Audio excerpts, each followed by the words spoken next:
पाकिस्तान हूँ, तू भी पाकिस्तान है। तू तो मेरी जान है, तू तो मेरी आन है, तू मेरा ईमान है। मैं भी पाकिस्तान हूँ, तू भी पाकिस्तान है। बिस्मिल्लाहिर्रहमानिर्रहीम।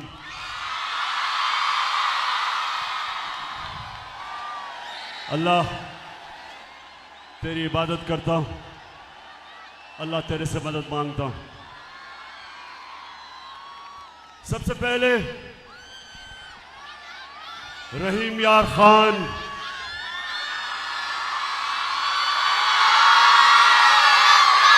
जो आज मैंने आपका जज्बा, जुनून, शऊर जो आपका देखा है, 5 महीने से मैं जलसे कर रहा हूं। 5 महीने से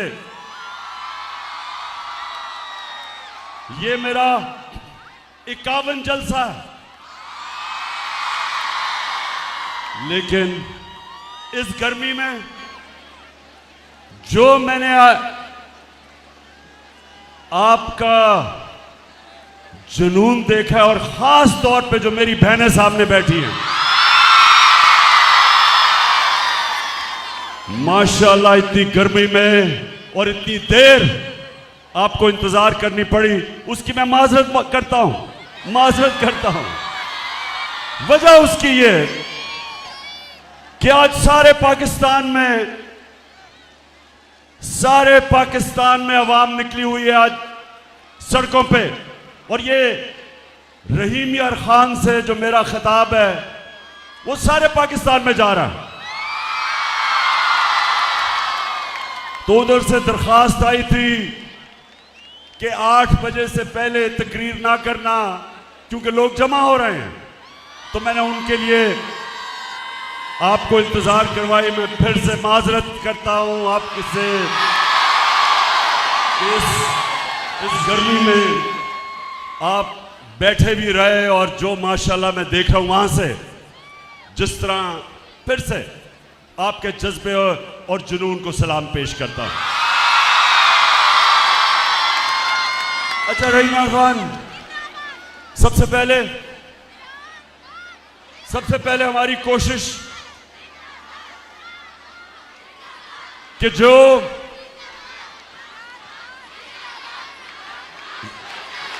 शुक्रिया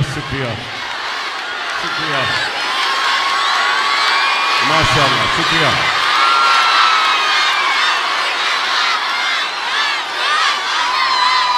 बहुत शुक्रिया आपका, बहुत शुक्रिया। मैं सिर्फ आज जो हमारे सैलाब में मुतासिर हमारी बहन भाई बच्चे जितने भी वो मुतासिर हैं, हम सबको जितनी भी हम कोशिश कर सके इनकी मदद करने के लिए, मैं अपने सारे पाकिस्तानियों को आज कहता हूं कि हम उनकी थोड़ी सी भी मदद करें या ज्यादा करें जरूर, क्योंकि वो मुश्किल में है। और खास तौर पे सिंध में मैंने यहां आने से पहले पूरे ट्रक भिजवाए हैं सिंध के अंदर, क्योंकि वहां लोगों को मुश्किलात हैं, भूख है, उनके सर पे छत नहीं है, चारों तरफ पानी है। तो इंशाअल्लाह एक तो ये भिजवाए, और इंशाअल्लाह मैंने पैसे इकट्ठे किए हैं 3 टेलीथॉन में, और आपको खुशी होगी कि 3 यानी 8 घंटे में पाकिस्तानियों ने 14 अरब रुपया, 1400 करोड़ रुपया दिया मुझे। कहती है ये राह अमल, आओ हम सब साथ चले। तो ये है हमारे पाकिस्तानी। अगर उनको ये एतमाद हो जाए कि हमारा पैसा सही जगह जा रहा है, कोई कौम दुनिया में पाकिस्तानियों से ज्यादा खुले दिल की कौम नहीं है। लेकिन मुझे अफसोस हुआ कि हमारा क्राइम मिनिस्टर और जो बिलावल भुट्टो अभी तक उर्दू सीख रहा है। 14 साल हो गए, 14 साल। अंग्रेज भी 2 सालों के अंदर उर्दू बोल रहे हैं, वो 14 साल अभी भी उर्दू नहीं बोल सकता। तो ये दोनों अमेरिका गए हुए हैं। मैं सबसे पहले इनसे सवाल पूछता हूं कि वो तुम क्या करने गए हो अमेरिका? अजाब आया हुआ है, अल्लाह का इम्तिहान पाकिस्तान पे आया हुआ है। सारी दुनिया, वो एक अमेरिकी एक्ट्रेस भी आई हुई है सैलाब मुतासरीन की मदद करने, तो आप यहां से उठ के उधर किधर चले गए हैं? वहां क्या कर रहे हैं? पहले तो मैं ये बता दूं कि वहां महंगे तरीन होटलों के अंदर ठहरे हुए हैं, महंगे तरीन होटलों में। एक तरफ शहबाज शरीफ भीख मांगने जा रहा है और दूसरी तरफ जिनसे भीख मांग रहे हैं उनको शो मारने के लिए सबसे महंगे होटलों में ठहरे हुए हैं। जरा पहले, अच्छा मैंने आज आपको बड़ी वीडियोस दिखानी है। मैं चाहता हूं कि मेरी कौम में जो शऊर आ रहा है, मैं तो अल्लाह का शुक्र अदा करता हूं कि अल्लाह प्राइम मिनिस्टर बनने से कई ज्यादा, मैं जो अल्लाह का शुक्र करता हूं कि जो मेरी कौम आज जाग गई है, जो शऊर आ गया। क्योंकि इंशाअल्लाह जिस रास्ते पे अब हम लग गए, और मैं अभी आपको बाद में अपना लाएमल देने लगा हूं, पहले एक कौम जागती है, पहले उसमें शऊर आता है और फिर वो अपनी आजादी की जदोजहद करती है। इलामा इकबाल ने अपनी शायरी और फलसफे के जरिए गुलाम मुसलमानों को, सोए हुए हिंदुस्तान के मुसलमानों को जगाने की कोशिश की। और आज मैं आपके सामने आया हूं, अपनी कौम को हकीकी आजादी के लिए जगाने की कोशिश कर रहा हूं आपको।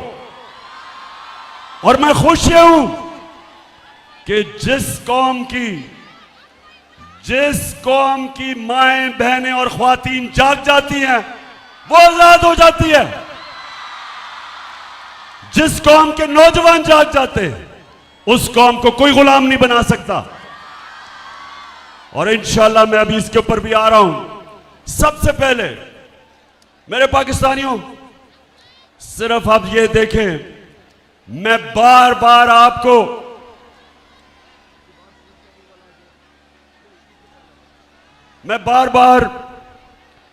आपको एक बताना चाहता हूं कि आप एक अजीम कौम हो। हमारा मसला इस मुल्क के लीडर हैं। कौम गैरतमंद, कौम आजादी चाहती है, कौम खुददार है। कौम उस नारे के ऊपर पाकिस्तान बना था जो आपके सबके दिलों के अंदर वो नारा है कि पाकिस्तान का मतलब क्या? ला इलाहा इल्लल्लाह के नारे पे एक गैरतमंद कौम बनती है जब वो अल्लाह से दावा करते हैं कि अल्लाह तेरे सिवा किसी के सामने नहीं झुकते। अब मैं आपको दिखाना चाहता हूं कि उस कौम का जब इस तरह का लीडर आता है, वो देखें जरा। Some news from overseas. The Prime Minister of Pakistan met with Vladimir Putin, and it looked like he was really struggling with his translation headphones. Take a look at this. ये जरा देखते जाएं कि जिस तरह स्कूल का बच्चा headmaster के सामने बैठा है, go.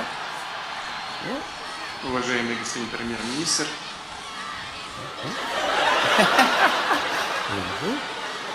काम पे टांग रही है। Yeah, there you go. There you go. There we go. уважаемый господин премьер-министр, идет перевод, все нормально?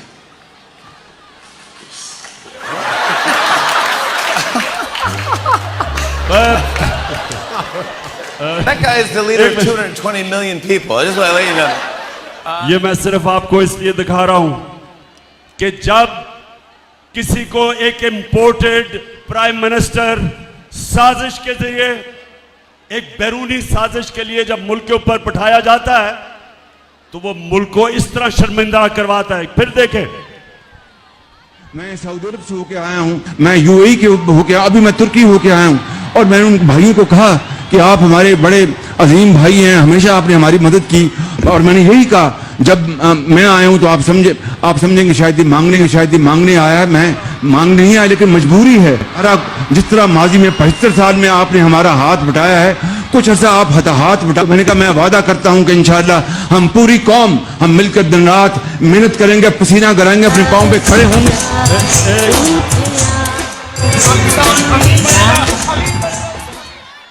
अब सुनो,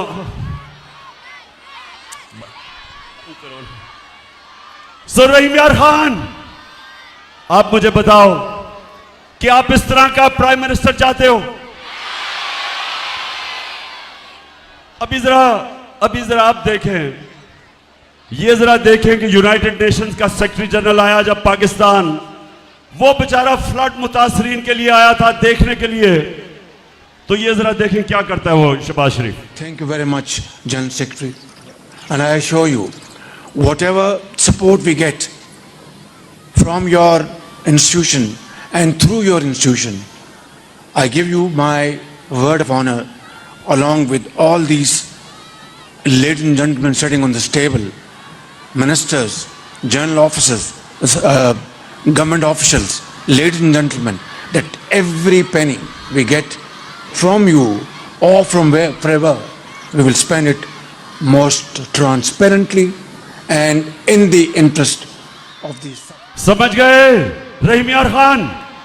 अच्छा, मैं अब आपको इसकी उर्दू समझाता हूं, इसलिए जो अंग्रेजी में बोला ना, मैं वो उर्दू में बताता हूं कि क्या कह रहा था वो ये कह रहा था कि सेक्रेटरी जनरल साहब, अगर हमें आप इमदाद देंगे तो मैं आपसे वादा करता हूं कि हम वो चोरी नहीं करेंगे।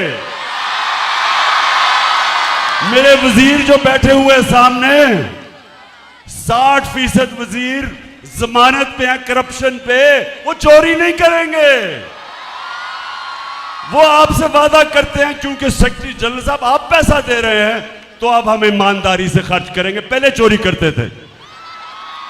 अच्छा, अब रहीम यार खान देखें, मैं ये आपको जरूर ये चीजें बताना चाहता हूं, आप और मेरी बहनें आप सामने, आपके लिए मैं खास तौर पे कहना चाहता हूं, अगर आपने एक चीज अपने बच्चों को सिखाना है तो ये समझ लें, अपने बच्चों को एक चीज सिखाएं कि दुनिया उस इंसान की इज्जत करती है जो इंसान अपनी खुद इज्जत करता है। आप अगर अपनी इज्जत नहीं करेंगे, दुनिया आपकी इज्जत नहीं करेगी। और मेरी बहनों, अपने बच्चों को एक और चीज सिखाएं कि ला इलाहा इल्लल्लाह इंसान को गैरत देता है, गैरत देता है। आप जब अल्लाह से दावा करते हैं कि मौला तू ही मेरा खुदा है, मैं किसी बुत के सामने नहीं झुकूंगा। बुत का मतलब कि मैं किसी खौफ के बुत, किसी लालच के, किसी पैसे के बुत के सामने नहीं झुकूंगा। ये इंसान को गैरत देती है। और मेरी बहनों, मेरी सारी जिंदगी का तजर्बा यह है कि सबसे बड़ा इंसानों के अंदर जो मैंने फर्क देखा है वो है गैरत। एक गरीब आदमी भी जिसमें गैरत होती है, दुनिया उसकी इज्जत करती है। और अरबोपति, इस तरह का क्राइम मिनिस्टर अरबोपति की कोई इज्जत नहीं करता जो अपनी इज्जत नहीं करता, जिसमें गैरत नहीं होती। अब ये देखें, ये जरा अब आपने गौर से देखना है, बतिया बंद करें। ये देखें कि ये अब अमेरिका में जाके हमारा करोड़ों रुपया खर्च किया और अमेरिका में जाके ये क्या कह रहा है, ये जरा इंटरव्यू सुना अंग्रेजी में, फिर मैं आपको उर्दू में बताता हूं क्या कह रहा है। Relief, unless we get substantial relief, how can the world expect from us to stand on our own feet? It is simply impossible, next to impossible. The world has to stand by us. And there is a yawn are asked and what is available.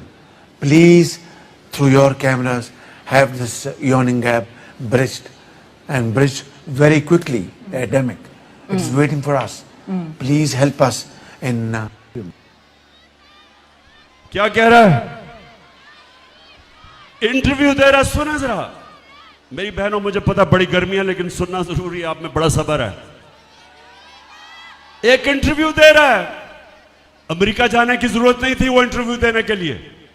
वहां जाके उसको कह रहा है कि हमारे मुल्क के हालात बहुत बुरे हैं, खुदा के वास्ते हमें पैसा दिलवा दो। वो जो भी आप देख रहे थे, वो तो बेचारी इंटरव्यू लेने वाली है, उससे कहता है कि अपनी चैनल के जरिए लोगों को कहो कि हमें पैसे की जरूरत है, हमारा दिवालिया निकल गया। मैं इसलिए ये आपको चीजें दिखा रहा हूं कि ये होता है जब एक मुल्क के ऊपर एक मसनूई लीडर बैठा दिया जाता है। इसको क्यों लेके आए? इसको इसलिए नहीं लेके आए कि इसमें कोई क़ियादत की, इसमें कोई क्वालिटी थी। इसको इसलिए लेके आए कि ये जो भी हुक्म मिलेगा बाहर से, ये सारे हुक्म मानेगा। ये अगर IMF कहेगा कि महंगाई करो, बिजली की कीमत ऊपर करो, पेट्रोल और डीजल की कीमत बढ़ाओ, ये सारे काम करेगा, क्योंकि इसको पीछे से डिक्टेशन आता है। और ये करेगा क्या कि बाहर की दुनिया पे जाके इमदाद लेगा कि जी हमें पैसे दे दो, हम मारे गए। तो रहीम यार खान, मैं जब आपको हकीकी आजादी के लिए खड़ा कर रहा हूं, मेरा मकसद क्या है कि अगर हमारी कौम खड़ी ना हुई और इसी तरह के चोर हमारे ऊपर मुसल्लत रहे, तो रहीम यार खान ये याद रखो, इस मुल्क का कोई मुस्तकबिल नहीं है। इस मुल्क का कोई मुस्तकबिल नहीं है अगर इस तरह के करप्ट लोग, जिसको सजा होने वाली थी FIA के केस में, शहबाज शरीफ और उसके बेटे को सजा होने वाली थी 16 अरब रुपए की, इनके केसेस रोके गए और बाहर से साजिश के तहत हमारे ऊपर इसको मुसल्लत किया गया। इसके अलावा 60% इनकी कैबिनेट जो जमानत पे है, इनके ऊपर करप्शन केसेस हैं।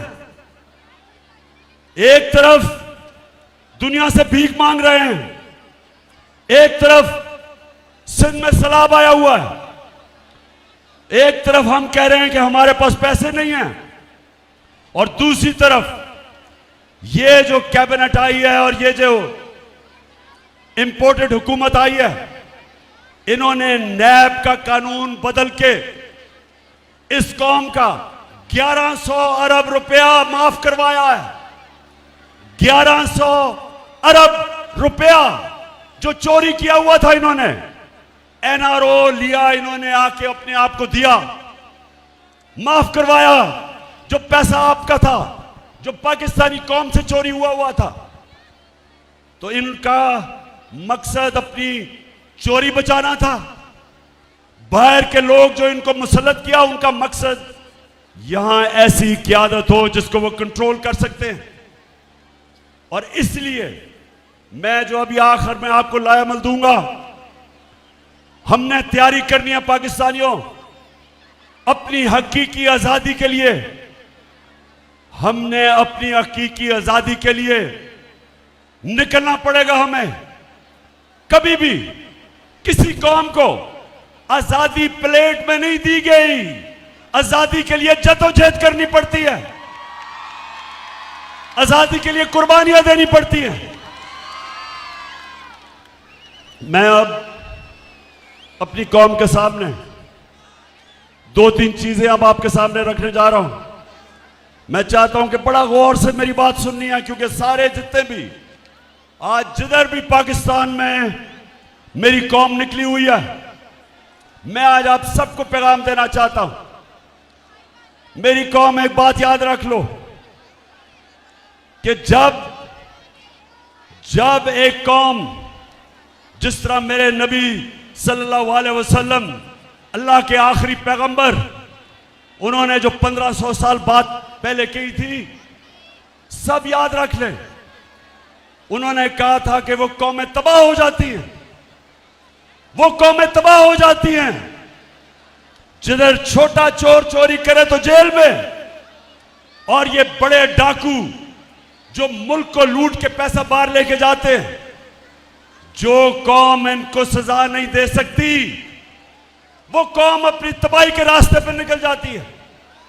आज रहीम यार खान, आज अगर हम चुप करके ये कबूल कर लें कि 1100 अरब रुपया जो इस कौम को चोरी किया इन्होंने, और इनको हमारे ऊपर मुसल्लत किया, और अगर हम ये कबूल कर लें इस चोरी को, और अगर हम गुलामों की तरह इनसे अपनी आजादी छीनने की ना कोशिश करें और मान जाएं गुलामी, तो मेरे सारे पाकिस्तानी जो देख रहे हो, हमारा कोई मुस्तकबिल नहीं है। अगर इसी तरह जिंदा रहना है कि हमारा सरबराह बाहर जाके हाथ फैलाए और पैसे मांगे, इस तरह कि जी हम तबाह हो जाएंगे अगर आपने पैसे ना दिए, पैसे मांगने के लिए हर आपकी खिदमत करने के लिए तैयार है। जो भी पैसा देगा, पाकिस्तानियों याद रखो, वो आपकी आजादी का सौदा करेगा, इस मुल्क की सॉवरेंटी, वो सॉवरेंटी के ऊपर सौदा करेगा। कोई, वो कहते हैं there is no free lunch, कोई चीज मुफ्त नहीं आती। पहले आपने 30 साल इन दोनों ने हुकूमत की, मुल्क का दिवालिया निकाला, मुल्क को मकरूज किया, और आज वही लोग आज बाहर जा रहे हैं पैसे मांगने के लिए। क्यों लोग इनको पैसे नहीं देते? क्यों लोग इनको पैसे नहीं देते? बताएं, क्यों नहीं पैसे देते? क्योंकि इनको सबको पता है कि इनके अपने पैसे मुल्क से बाहर पड़े हैं, चोरी करके खुद बड़े बड़े महलों में रह रहे हैं, और आज पाकिस्तानी दुनिया में कह रहे हैं कि जी हमें पैसे दो। कोई पैसे नहीं दे रहा। जो सिंध के अंदर और बलूचिस्तान में खास तौर पे जिस तरह का फ्लड आया, आज दुनिया को, पाकिस्तान को पैसा देना चाहिए था, लेकिन दुनिया को पता है कि इस वक्त की क़यादत आसिफ जरदारी और ये शरीफ 30 साल से ये चोरी कर रहे हैं। बाहर के अखबारों में इनकी चोरियों के ऊपर लिखा हुआ है, बाहर के मीडिया पे इनकी डॉक्यूमेंट्री चोरियों की चली हुई है। कभी भी वो इनको पैसे नहीं देंगे, जिसकी वजह से सिंध के और बलूचिस्तान के, खास तौर पे इन दो सूबों की बात कर रहा हूं, सैलाब के मुतासरीन मुश्किल में हैं। तो मैं आज अपनी कौम के सामने, रहीम यार खान कौम के सामने आज मैं जो बात करना चाहता हूं वो ये कि देखिए, मेरी इन्होंने ये जो साजिश की थी, इन्होंने इन्होंने पूरी तरह कोशिश की कि इमरान खान को नाअहल किया जाए, क्योंकि डरे हुए हैं पाकिस्तानी अवाम से कि जब भी इलेक्शन होंगे इनको पता है कि इस वक्त तहरीक इंसाफ जीत जाएगी, तो इलेक्शनों से भाग रहे हैं और कोशिश कर रहे हैं कि इमरान खान को नाअहल किया जाए। और दूसरी कोशिश कर रहे हैं, पहले से इनका प्लान बना हुआ है, मैं आप सबको पहले भी बता चुका हूं। 4 लोगों ने बंद कमरे में फैसला किया मुझे मरवाने का, और वो लोग अभी भी उस साजिश पर लगे हुए हैं। उन्होंने दोनों मरियम जो झूठ बोलने की पीएचडी दोनों के पास है, इनको और जावेद लतीफ को, इन्होंने इनसे प्रेस कॉन्फ्रेंस करवाई, और प्रेस कॉन्फ्रेंस करवाई ऐसी कि इमरान खान खुदा ना खास्ता उसने मजहब की तौहीन की है। और फिर इनकी कोशिश है कि इसकी वजह से अगर कोई भी मेरे ऊपर वारदात हो तो कहेंगे जी मजहबी जुनूनी ने कर दिया, कहेंगे कि जी कोई दीनी इंतहा पसंद है इसको मार दिया। ये इनका प्लान है।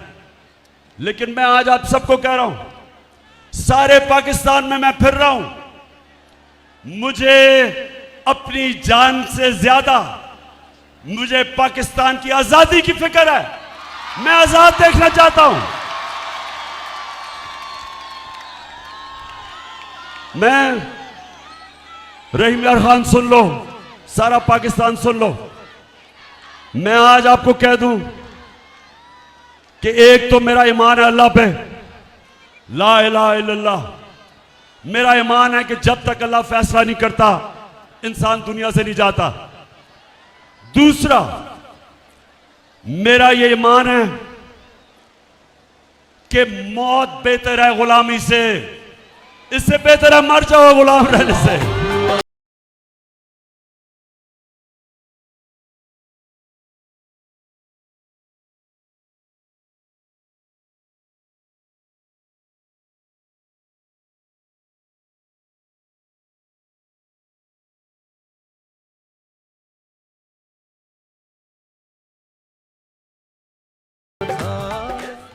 तो रहीम यार खान, ये सुन ले आप कि ये जो साजिश है, ये साजिश कौन कर रहे हैं? ये वो लोग जो अपनी अना के लिए अना और अपने करप्शन के कैदी हैं, गुलाम हैं अपनी करप्शन और अना के। ये मुल्क से बाहर रहते हैं, पाकिस्तान आते हैं गवर्नमेंट करने के लिए, पैसा यहां से लूटते हैं और मुल्क से बाहर चले जाते हैं। ये वो लोग हैं। इनके साथ एक साजिशी टोला मिल के कोशिश कर रहा है, पूरी मुल्क के कोशिश कर रहा है कि हम इन चोरों की गुलामी करें। तो मैं आज अपनी सारी कौम के सामने कहता हूं कि अगर मुझे अल्लाह पे यकीन है कि जिंदगी मौत उसके हाथ में, इज्जत जिल्लत उसके हाथ में, रिस्क उसके हाथ में, तो मैं अपनी सारी कौम को कहता हूं कि आप भी सब खौफ के बुत को तोड़ दो, खौफ की जंजीरें तोड़ दो। सारी कौम को मैं कहता हूं कि आप तैयारी करें, आप मेरी कॉल की तैयारी करें, क्योंकि मैंने फैसला किया है कि मैंने किसी सूरत इन चोरों को किसी सूरत कबूल नहीं करना। जब अर्ज़े खुदा के काबे से सब बुत उठवाए जाएंगे, हम रहले सफा मरदूदे हरम मसनद पे बिठाए जाएंगे, सब ताज उछाले जाएंगे, सब तख्त गिराए जाएंगे, हम देखें के हम भी देखेंगे, हम देखेंगे। रहीम खान, जो आज हो रहा है, हर रोज हम सुनते हैं कि इनके केसेस माफ हो रहे हैं। अब हम ये सुन रहे हैं कि इसहाक डार पाकिस्तान आने वाला है।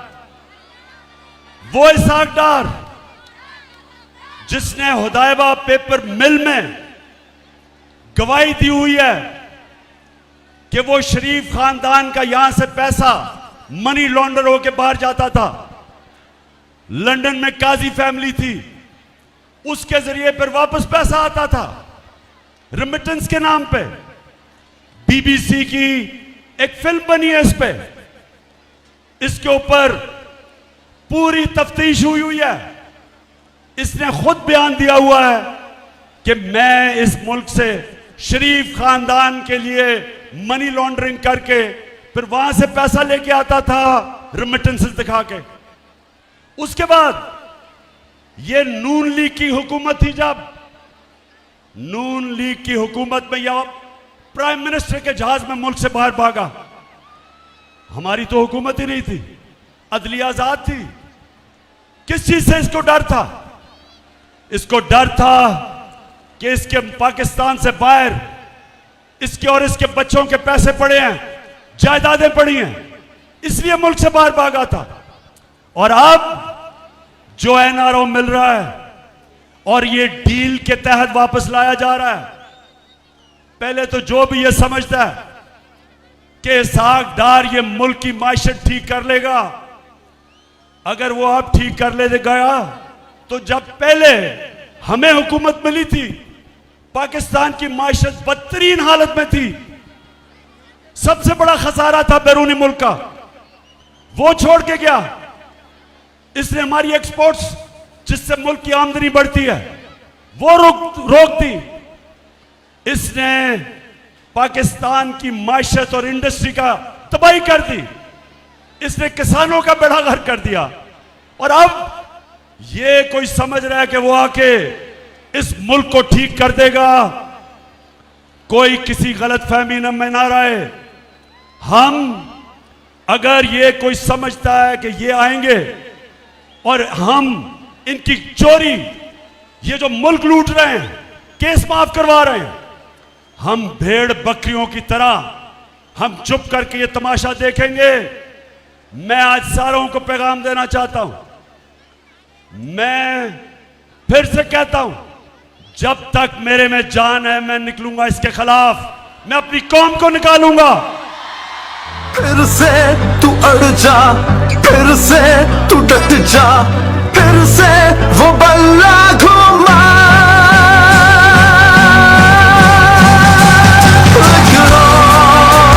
कदम बढ़ा, फिर से वो लम्हा दोहरा जब जीत के आया था, फिर से वतन को जिता।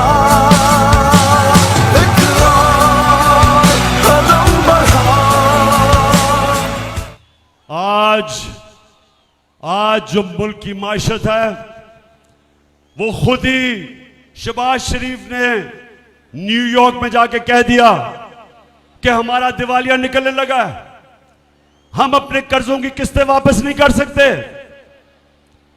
हमारे मुल्क के हालात बहुत बुरे हैं। तो मैं आज उन सब से पूछता हूं जिन्होंने यह साजिश करके हमारी हुकूमत हटाई थी, मैं आज इन सब से पूछता हूं कि आज आप सारी कौम के सामने जिम्मेदार हैं। जो आपने इस मुल्क से किया, वो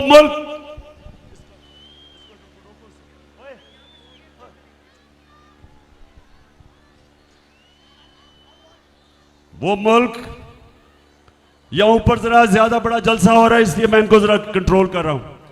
वो मुल्क, सुने जरा, हमारी जो माइशत थी, हमारे तीसरे और चौथे साल में 17 साल के बाद हमारी माशरत की बेहतरीन परफॉर्मेंस थी। 5.6% तीसरे साल और 6% चौथे साल हमारी माशरत तरक्की कर रही थी। 17 साल के बाद हमारी इंडस्ट्री ऊपर आ रही थी। हमारे किसानों को जो हमने पैकेज दिया, 4 फसलों में रिकॉर्ड प्रोडक्शन थी, रिकॉर्ड पैदावार थी। 4 फसलों में इंडस्ट्री भी आगे जा रही थी, हमारे किसान भी खुश था, हमारे मुल्क की दौलत में इजाफा हो रहा था। रिकॉर्ड हमारी एक्सपोर्ट्स थी, 32 अरब डॉलर की रिकॉर्ड एक्सपोर्ट्स, यानी कि रिकॉर्ड डॉलर मुल्क में आ रहा था। ओवरसीज पाकिस्तानीज ने रिकॉर्ड पैसा रेमिटेंसेस भेजे थे, 31 अरब डॉलर। आईटी, पहली दफा हम अपनी इंफॉर्मेशन टेक्नोलॉजी को उठा रहे थे। 2 सालों में 70% इजाफा हुआ उनकी एक्सपोर्ट्स में। हमारा टैक्स कलेक्शन पाकिस्तान की तारीख के सारे रिकॉर्ड तोड़ दिए और हमने अपनी कौम को महंगाई से बचाया हुआ था। हमने लोगों को बिजली की महंगाई और डीजल और पेट्रोल की महंगाई से बचाया हुआ था। हमारे जमाने में 150 रुपया लीटर पेट्रोल और डीजल था। आज 250 रुपए पहुंच गया डीजल और 236 पे पेट्रोल।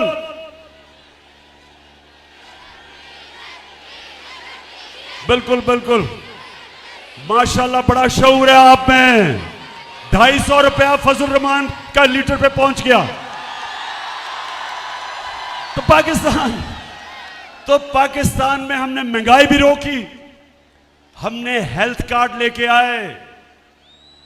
पहली दफा मुल्क में 10 लाख रुपए की हेल्थ इंश्योरेंस हर खानदान के लिए, पंजाब में और केपी में, कि किसी भी अस्पताल में जाके लोग अपना, कोई भी गरीब आदमी प्राइवेट हॉस्पिटल में मुफ्त इलाज करवा सकता था।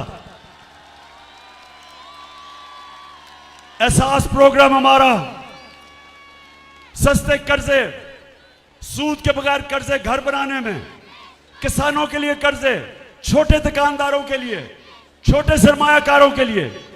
तो मैं ये सवाल पूछता हूं कि जब एक मुल्क मुश्किल हालात में तरक्की कर रहा था, कोरोना के बावजूद जो सारी दुनिया में कोरोना का अजाब आया, दुनिया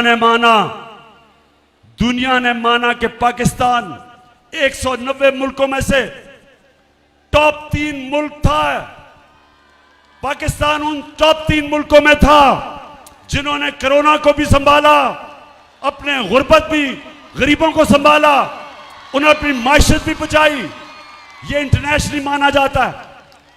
तो मैं सवाल पूछता हूं कि वो हुकूमत को गिरा के और ये चोरों को ऊपर मुसल्लत करके, जिन्होंने आपके सामने आज, वो मैंने दिखाया भी था, बस रोया ही नहीं सिर्फ शहबाज शरीफ उस औरत के सामने, पैसे दे दो जी, मैं मर गया, तबाह हो गया, मुल्क तबाह हो गया। जरा एक दफा वो फिर से चलाएं तो सही, वो शहबाज शरीफ का, ये जरा फिर से शुरू से इंटरव्यू दिखाएं, ये जरा गौर से देखें। मैं फिर उर्दू में बताऊंगा कि ये क्या कह रहा है, जरा ये देखें तो सही।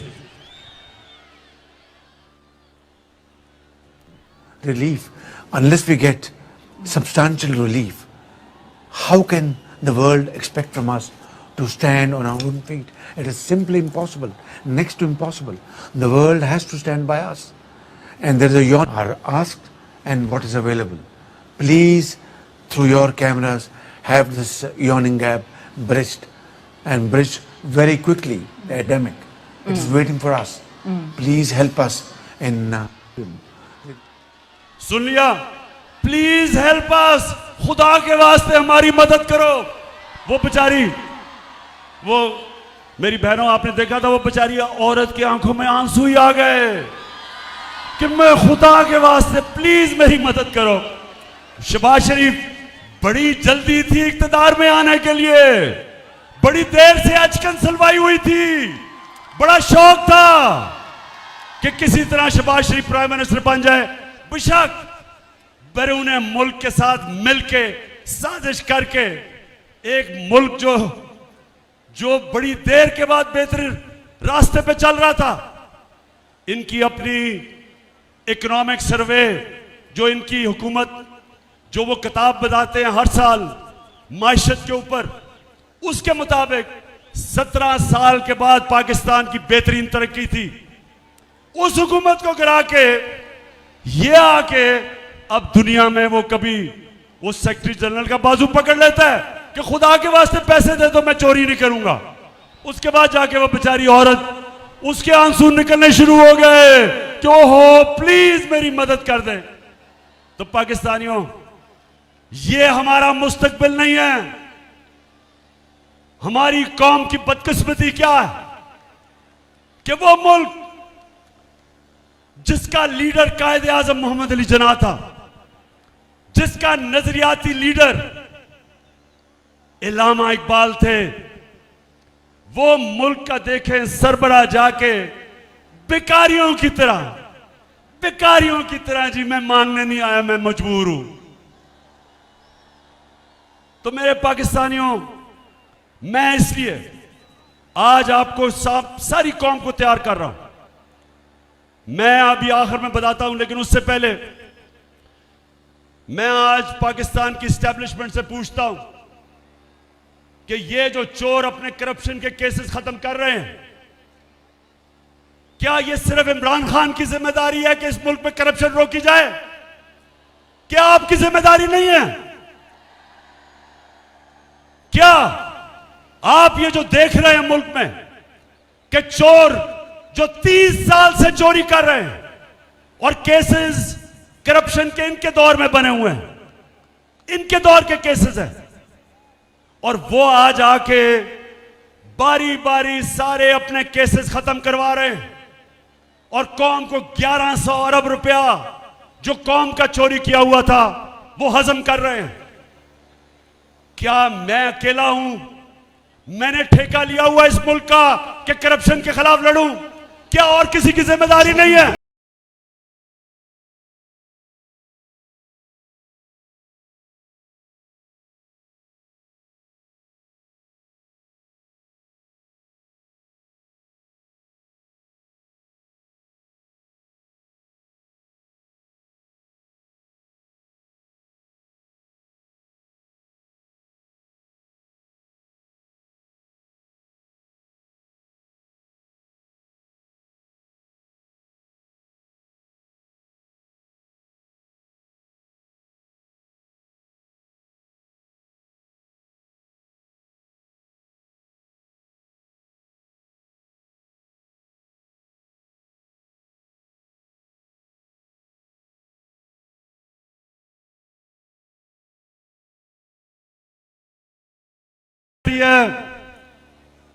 ताकत उनके पास है, लेकिन वो कहते हैं हम तो न्यूट्रल हैं, हम तो किसी तरफ नहीं हैं।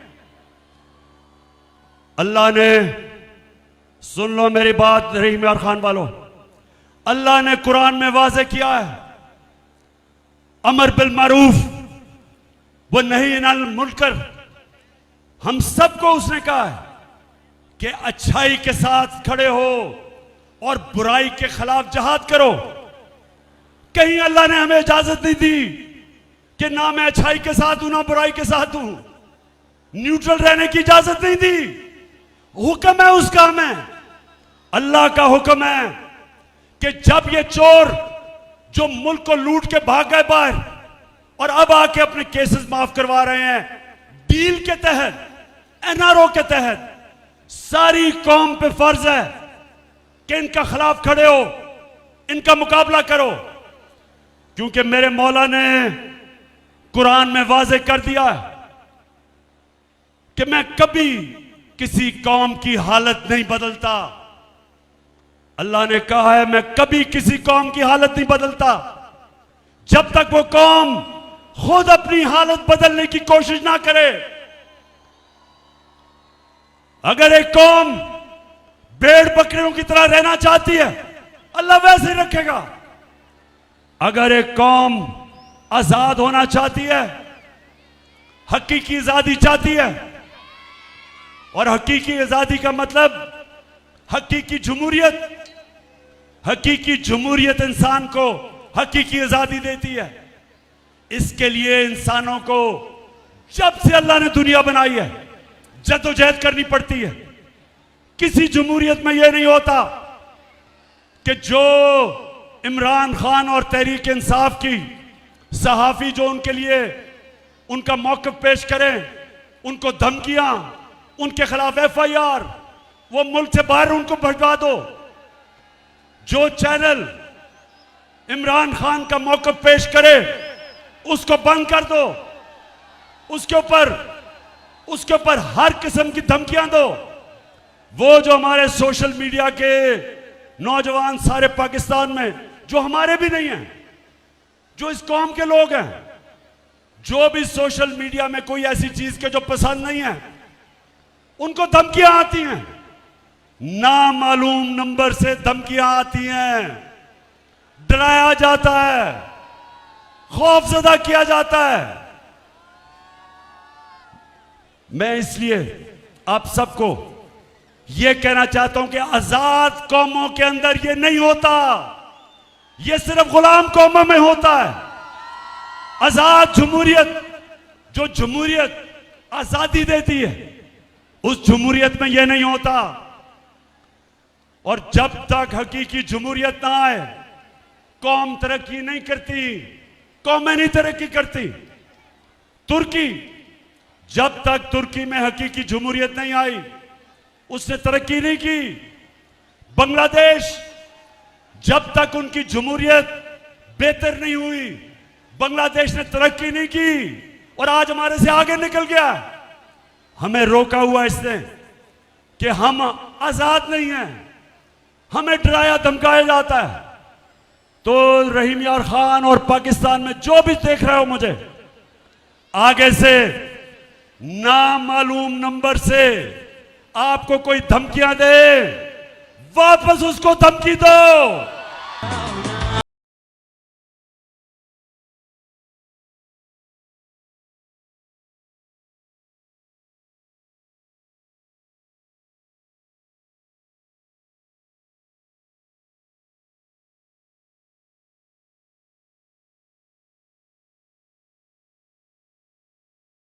रहीम यार खान, मुझे वादा करो, किसी को भी आगे से नामालूम नंबर से धमकी आई तो मेरे से वादा करना है कि आपने वापस उसको धमकी देनी है। तेरा पाकिस्तान है, ये मेरा पाकिस्तान है। तेरा पाकिस्तान है, ये मेरा पाकिस्तान है। इस पे दिल कुर्बान, इस पे जान भी कुर्बान है। वो इस पे दिल कुर्बान। आपने उसे कहना है, जब वो धमकी दे, उसे कहना मेरा आइन, इस मुल्क का कानून मुझे इजाजत देता है आजादी राय पे, फ्रीडम ऑफ एक्सप्रेशन, ये मेरा बुनियादी हक है। और एक आजाद मुल्क की आजाद अदलिया उसको इजाजत देती है ये कि वो अपने हकूक के लिए खड़ा हो सके। और माशाल्लाह आज हमारी अदालतों ने बड़ी आगे बढ़े। हमारी अदालतें ऐसे नहीं थी पहले तो कंट्रोल थी। एक बड़ी जद्दोजहद के बाद आज हमारी अदालतें आजादी की तरफ जा रही हैं। कौम पूरी इनके साथ खड़ी हो और अदालतों को कौम के बुनियादी हकूक की हिफाजत करने के लिए खड़ा होना चाहिए।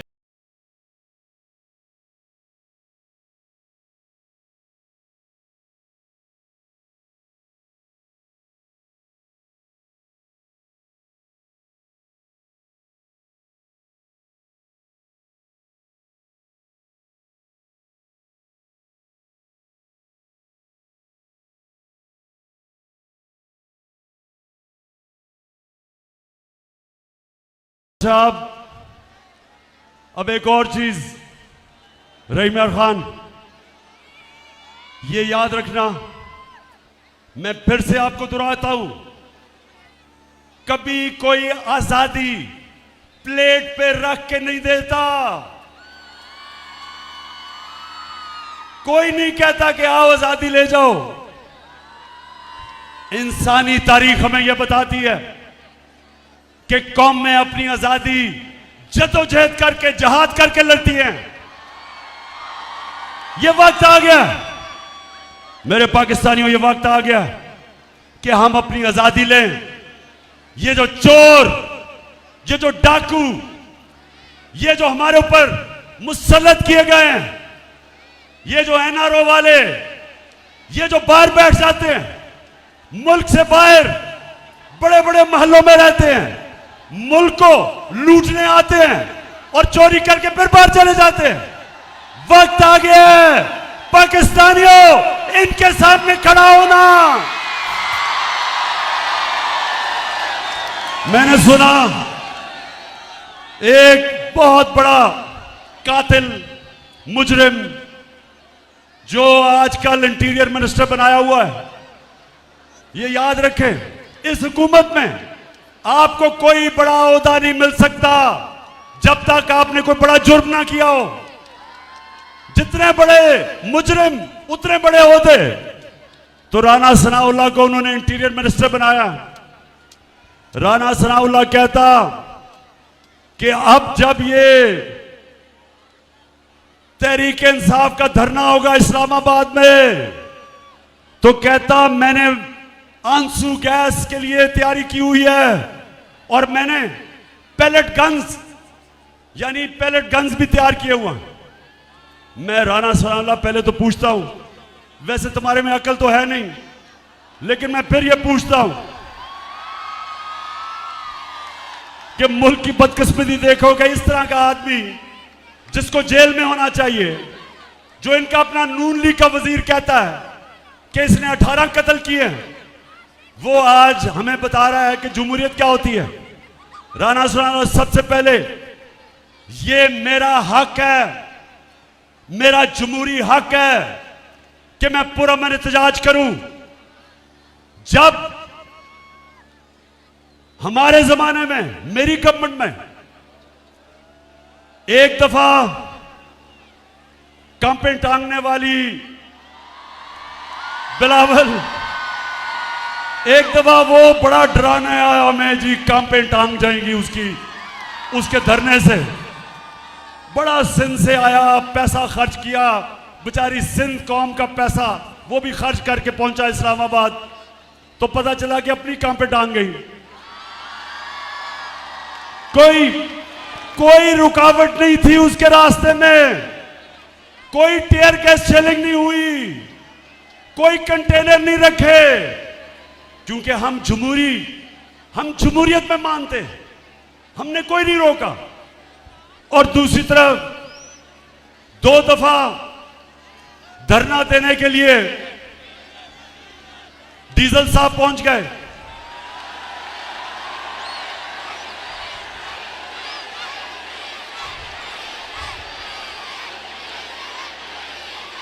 डीजल ने बड़ा डराया कि हुकूमत गिराने आ रहा हूं मैं।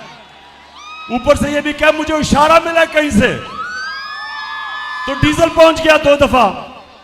उससे पूछो, एक रुकावट उसके सामने नहीं रखी, बल्कि डीजल को हमने कहा कि अगर खाने पीने की जरूरत होगी तो वो भी हम आपको दे देंगे धरने में। और ये राना सनाउल्लाह हमें डरा रहा है कि जनाब तुम आओ तो मैं वो पैलेट गन चलाऊंगा तो टीयर गैस शेलिंग।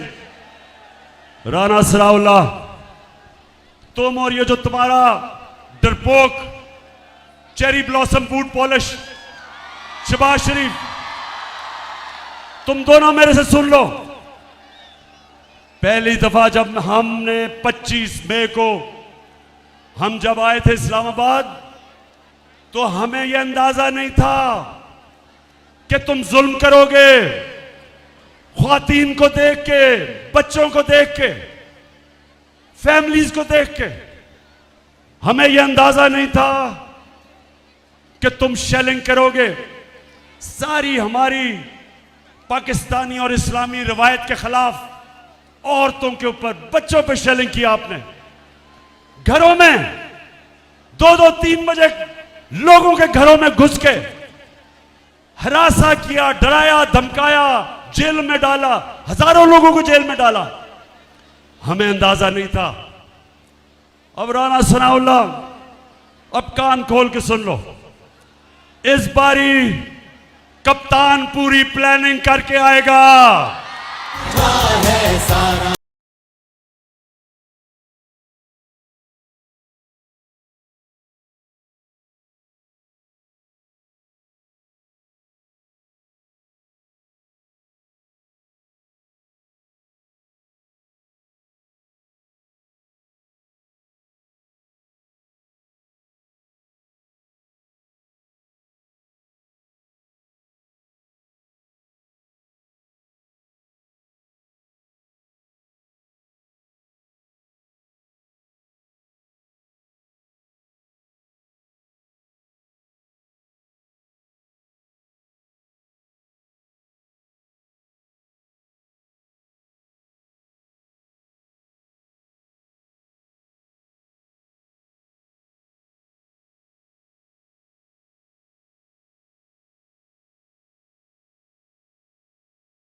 देखो, आपको शायद भूल गया हो, ज्यादातर लोग पैदा ही नहीं हुए थे जब मैं क्रिकेट खेलता था।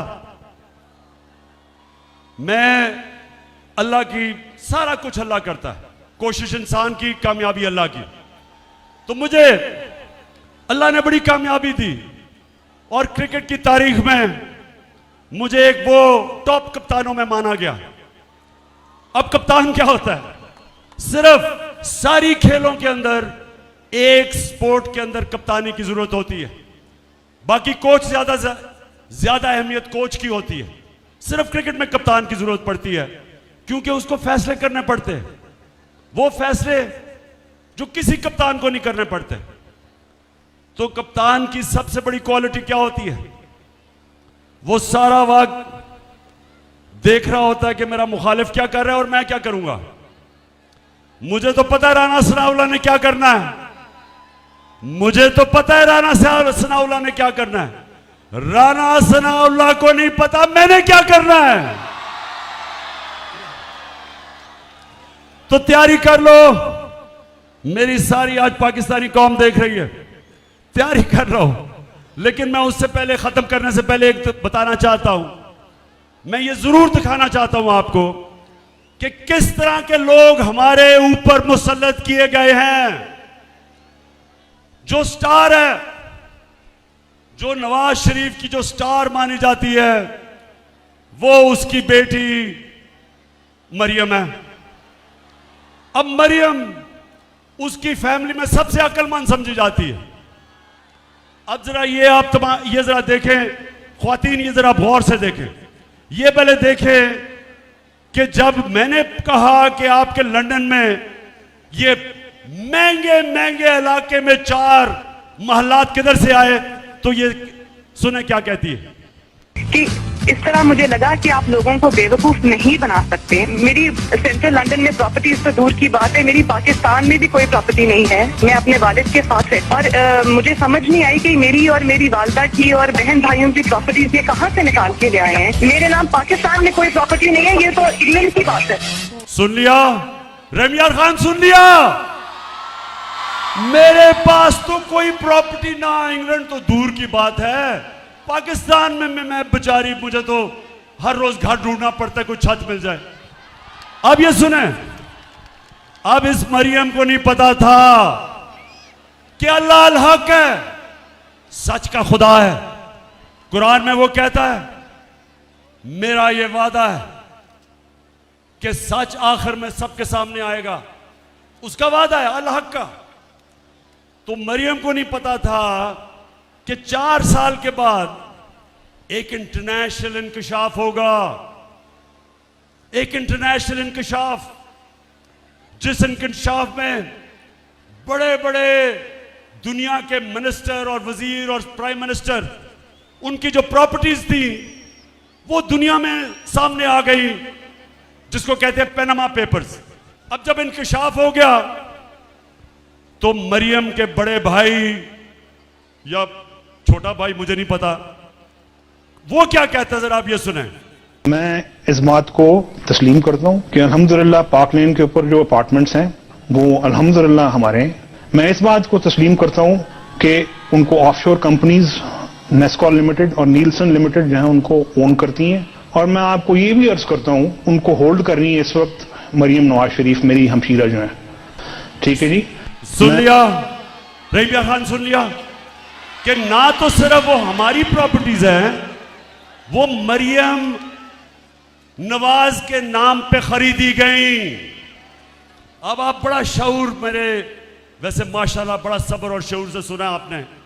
अब मुझे ये बताएं कि अपनी बेटी के नाम पे उसने क्यों खरीदी, अपने नाम पे क्यों नहीं खरीदी? क्योंकि पैसा तो नवाज शरीफ का था। बताएं, मेरी बहनें बताएं आगे, क्यों अपने नाम पे नहीं खरीदी? क्योंकि चोरी का पैसा था,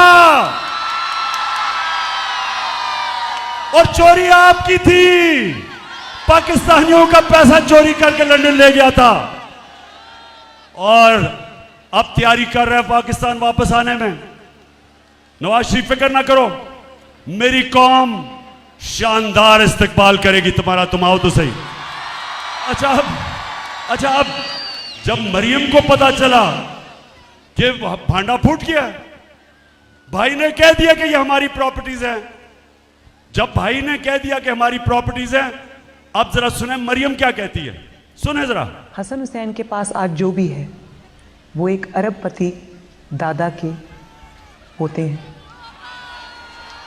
उस अरबपति दादा के पोते हैं जो 1960s और 70s में पाकिस्तान का अमीर तरीन इंसान था। ये जो एसेट्स हैं, ये जो बिजनेस के लिए पैसा है, ये सारा दादा से डायरेक्टली बच्चों को ट्रांसफर हुआ। हसन, सुन लिया, सुन लो जरा। ख्वातीन, आप खास तौर पे देखें, क्योंकि अल्लाह ने पता क्या है, औरतों को एक सलाहियत दी है। आदमियों से ज्यादा औरतों में सलाहियत है। वो शक्ल देख के पहचान सकती हैं कि इंसान झूठ बोल रहा है या नहीं। मैं अपने नौजवानों को बुरा नहीं कह रहा, लेकिन आपको पता होना चाहिए, जब बच्चा पैदा होता है तो जो माँ होती है वो बच्चे की शक्ल से पहचानती है कि वो क्या चाह रहा है, क्योंकि बोल तो नहीं सकता वो। तो माँ के अंदर अल्लाह सलाहियत डेवलप कर देता है, वो समझ आती है कि बच्चा क्या चाह रहा है उसकी शक्ल से। अब ये जो मरियम की शक्ल आपने देखी, क्या इसकी शक्ल के ऊपर आदमी तो समझेंगे कि ओहो ये तो झूठ बोल ही नहीं सकती। इतनी संजीदा शक्ल से उसने कहा कि मेरा दादा तो अरबोपति था। अब कि कह तो सकती नहीं थी कि मेरे बाप ने पैसा दिया है, क्योंकि बाप के पास उसने तो अपने एसेट्स में दिखाया ही नहीं है कि पैसा, और ये भी नहीं कह सकती थी चोरी का पैसा है। अब दादा साहब दुनिया में नहीं थे तो दादे का तो पूछना किसी ने नहीं था, तो दादे के ऊपर डाल दिया कि दादा बहुत अमीर था। अच्छा, अब जरा ये तमाशा देखें, मरियम का जो दादा था वो शहबाज शरीफ का बाप था। अब शहबाज शरीफ अपने बाप के मुतालिक क्या कह रहा है, जरा ये गौर से देखें। मेरे खानदान को 22 खानदानों में शुमार नहीं होता था। मुझे इसके ऊपर बाइसे फख्र है कि मेरे वालिद का ताल्लुक एक गरीब किसान के घराने से था। हिंदुस्तान से वो वालिद का ताल्लुक एक गरीब किसान के घराने से था। हिंदुस्तान से वो क्यों रहीम यार खान, अब मैं ये ठीक नहीं कहता कि मरियम को एक ही क्वालिटी मुझे उसमें नजर आई है अभी तक, इतने सीधे मुंह से झूठ बोलती है मैंने कभी किसी को नहीं देखा। अब हमारी मेरी ख्वातीन को तो खैर आपको तो नजर आ गया होगा उस शक्ल से। मैं शर्त आपको लगाता हूं कि जितने भी हम मर्द बैठे हैं, हमने कहना था देखें बेचारी सच बोल रही होगी, इतनी शक्ल उसने कही होगी। अच्छा जी, अब जरा एक और